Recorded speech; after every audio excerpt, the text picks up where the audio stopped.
Hi there, I'm Jill, and I thought I would go ahead and just let you know what I'm going to be doing here with the Candle Cottage. This is the Candle Cottage, and every video will have different things that I do. Today I'm going to introduce myself a little bit, share my product, and tell you how I make it. I thought it would be a little bit more interesting if I let you in on what I do to make these. So let's start by kind of introducing what I have right now. My fragrance wax that you take these and you melt them. I'll show you a little bit what I use. You can use a number of different things to melt them with, and I'll show you what I use to melt mine with. I normally have one of these on a candle wax burner, warmer. Is what they call it, candle wax warmer is what I use. And I'll show that to you in a little bit where I normally keep it. So I started doing this summer during quarantine. I decided that I could not just sit on my hands. I am a teacher, so I've done some teaching. I have 3 boys that I've also homeschooled, so I have not been without something to do. I have seen this more as a creative outlet, and so that is why I kind of decided to turn it into a business as much as I could. The first flavor that I have over here right now that I'm using is Georgia Peach. It is definitely a very peachy scent. It's a very strong scent. I use Cajun candle oil to make all of them with. They come in hundreds of different flavors. Anything you can imagine, they usually have it. This is an old family-owned company out of Louisiana, and I sing their praises all day long. I have made candles for the last 6 years as a hobby, as a short business. While I was going to graduate school, I did this. So I've done this for quite some time, and I've used Cajun Candle Company a lot. And it was recommended to me by a lady that made candles for a long time and had great success with it. It's a very strong oil. It's a very strong fragrance. It has about a 2-year shelf life, and it comes in 8, 16, and 20 ounce bottles. And so if you're going to make, I would highly recommend you using theirs or something like them that you know is going to be a potent oil and a potent fragrance that's going to last. And not only last in the bottle, but last in the candle wax that you're making or the cubes that you make, whatever you decide to use, whether you make fragrance melts or whether you just go ahead and make candles. I make both. I've recently started making the fragrance wax candle melts because someone suggested that they're a little bit more popular now than candles, and people with allergies usually end up using these more than they do regular candles. So I have the peach, and then up here I have cocoa mango, which is, if you'll imagine, it's a combination of a chocolatey and citrus smell. People really like it. It's been one more of my popular fragrances that I've done. And then I have Swamp Pop over here. And Swamp Pop has also been another good fragrance that people have really liked. It's got a sweet smell. All of these scents that Cajun Candle Company makes are tolerable. They've got a very pleasant aroma to them. Okay, and then the last one that I have is the citrus basil, and it's over here on this plate. And I also have made some of those. It's got a very clean smell to it. I have a lot of customers and family members that really like those and enjoy that as well. So now I'm going to take you over and kind of show you how I start things, and we'll come back over to the table in a little bit. Okay, so to start with, we're over on my kitchen cabinet. I just keep everything on my kitchen counter. And I use this right here as a storage place. I normally keep like my chalkboards and everything in my bags right here. Then this is normally where I keep all my wax. I've taken it out to show you all. And then I use this to keep any extras like stirrers. I just use a regular butter knife to stir my wax with, okay?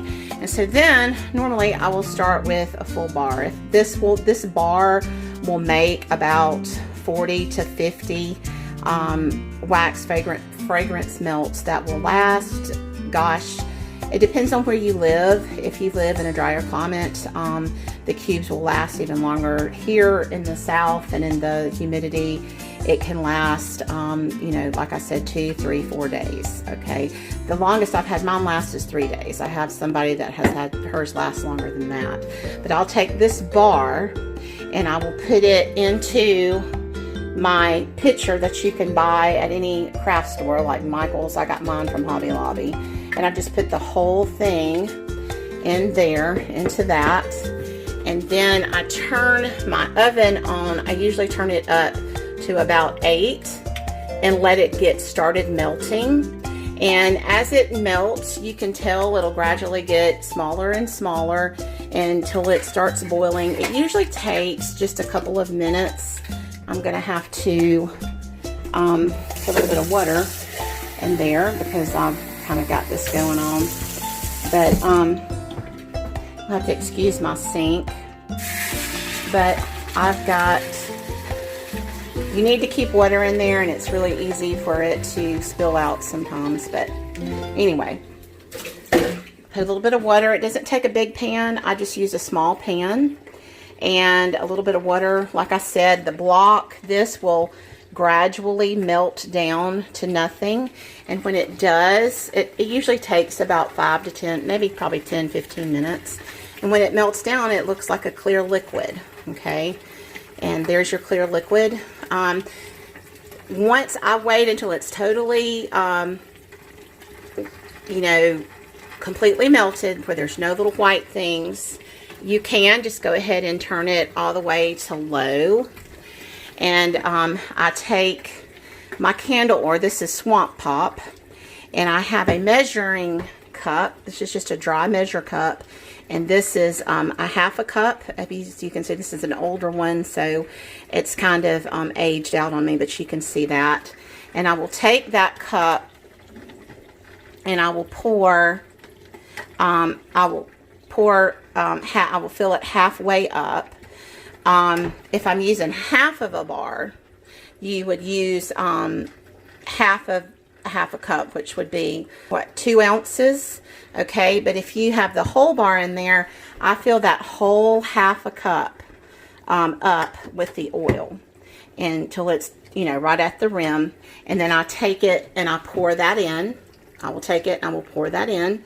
Then I take my knife and I will stir it in there. You know, just, it doesn't take much, just stir it in there like that. Then I'll take my thing out. If it's melted, it's hot enough for you to pour. There's, for me, I don't wait for it to be a certain temperature before I take it up. I just keep it like that. So as you can see, it's total liquid, okay, out of this pitcher. And you definitely want to make sure you have water boiling up, because you'll have a problem. It'll not be good for you if you don't. That's what helps melt it. So before I go anywhere else, I will turn this off, and we're going to walk over to the table, and I will show you how I'll pour it. Okay, so I'm at my table, and I have these 2 trays. I found these at Hobby Lobby. They run, I don't know, about $5 or $6. Hobby Lobby has great sales, and so does Michael's. Haven't been to Michael's to buy any of my stuff lately, but I know Hobby Lobby has some good prices. And I use these trays right here to do my molds with. And I apologize if this is a little shaky. I'm having to do it on my own. But what I will do is I'm going to reach around here and get my pourer. It is not super easy to do this. You want to make sure that you get it all the way to the top so that it is completely the top. I'm still kind of learning. If you get some out there like that, I did that kind of on purpose, it'll dry and you can do it again. I normally just peel it off and put it back in my pitcher and remelt it. And so you're going to fill this whole tray up just like I'm doing. So you're going to want to make sure that you get a good foil, and probably pour that way, because that's just probably going to stay that way now. I'm pouring this, and you're just gonna fill them all up. And then they're gonna stay like this for, it takes, I would give it a good 5 hours to sit. And I have really messed that up, but I would give it a good 5 hours to sit. Normally when I do this, they go in evenly like this, and it fills all the way up. You can put them in the freezer, and I would say if you put them in the freezer, you probably will only have half the time to get that done, okay? And then when you pull them out, I will show you what they'll look like in your tray when you pull them out. Okay, so once you've let them sit like this, when they dry, there will be a full tray that looks like this. I'm going to recommend that you keep them in there for about 3 or 4 hours. If you put them in the refrigerator, I would at least let them sit out an hour before I put them in the refrigerator. And when they come out and they're all dry, they're going to look like this. And then you just take them and you pop them out. These are real rubbery and easy to just push them through and pop them out just like you would ice from an ice tray. I would do it one at a time. I would not do it like all at once, because sometimes they can break off if you're not careful. But I would definitely give it a good, 5 hours to dry, and then they come out looking, like that. So once again, to kind of review what you will need if you would like to do this, in general, you are going to need, this is by Country Lane. I actually got this on sale at Hobby Lobby. I guess normal price is going to be $15.99. I only paid $11 for it, and that is for 4 pounds of candle wax. Each brick, wax brick, is a pound. And again, that will make anywhere from 40 to 50 cubes. It can.